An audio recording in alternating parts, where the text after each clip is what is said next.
biggest challenge ever put upon us. But we started it because we believe in it and we feel we have a mission to accomplish. Bright Visuals je v bistvu podjetje 5 prijateljev, ki je v bistvu svojo željo do kreativnosti in podjetništva združili v brand Bright Visuals.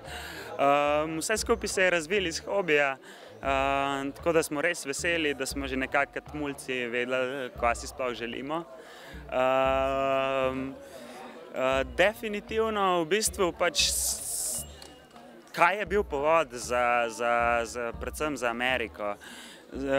Povod so bili predvsem novi izzivi pa novi projekti iz tujine in dejansko nekako smo skozi strmeli proti Ameriki, zato ker je tam nekako meka filmske industrije in smo si nekako overall želeli iti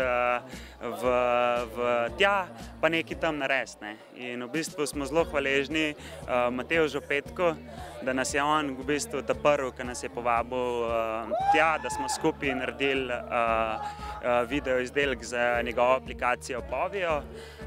Potem pa takoj zatem smo pa naredili še par projektov za start-up podjetja v Silicijevi dolini, tako da v bistvu zdaj pa overall se polno stvari dogaja tam, polno stvari se dogaja tukaj.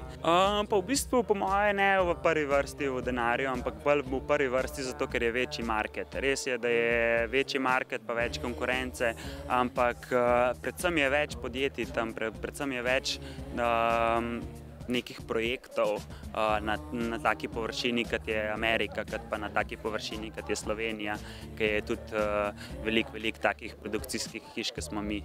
Ja, v bistvu tukaj težko bi povedal nek recept za kako ustvariti tako ekipo, kot smo mi.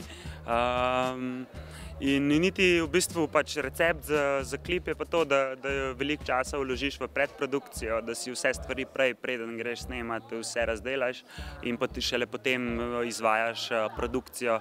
In ko je izvedena produkcija, da se usedeš za mizo, pogledaš, kaj imaš in v bistvu si narediš neke načrte za postprodukcijo in potem izvedeš to postprodukcijo, da izdelek rata tak, kakršen si ga na začetku zaželel.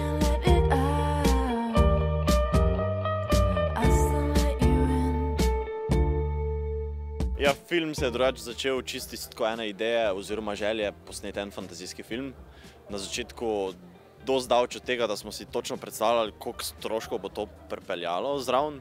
Ampak se mi zdi, da smo, vsaj jasno, pač tisti, ko sem bil res najbolj ves čas vpet v projekt, sem bil najbolj zaljubljen v ta projekt od začetka in ko enkrat vložiš Jurija, pa še Jurija, pa tako zraven kar ne nehaš in si rečeš, ok, projekt bo na top nivoju, profesionalni in se je tako začelo z neko nevednostjo in pol smo prišli do teh razsežnosti, ko so.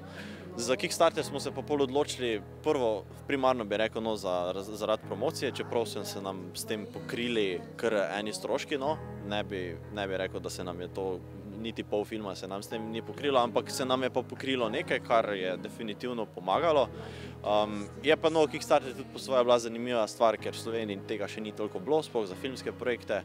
In smo pač rekli, nič gremo narediti, probati testirati slovensko publiko, če je pripravljena podprti neodvisne filme in na srečo smo na koncu ugotovili, da so 2/3 vseh backerjev, torej podpornikov, bili Slovenci, kar je nedosežek samo za mene, ampak upam, da tudi spodbuda za druge filmarje v Sloveniji, da prek Resnika sem definitivno spoznal dosti, ko jih bom ziher vzel za naslednji projekt.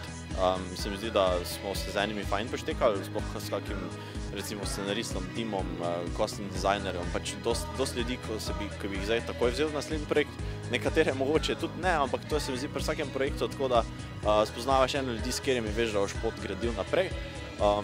Jaz sem več kratkih filmov že prej posnel, ampak noben ni bil niti približno tak obsežen, kot je bil tak Resnik, tako da sem se definitivno dosti naučil, kaj je produkcija, koliko imaš enih težav, pa fajn se mi zdi tudi to, da bom znal mogoče predvideti naprej, aha, to pa glih ne bo šlo za tak mali denar skozi. Tako da imam eno podlago, Resnik upam, da mi služi kot dobra referenca za naprej za celo večerca in to je zdaj naš the next big thing. Celovečerec. Še zadnja stvar, zakaj pa je film v angleščini? Film ni v angleščini, je v slovenščini.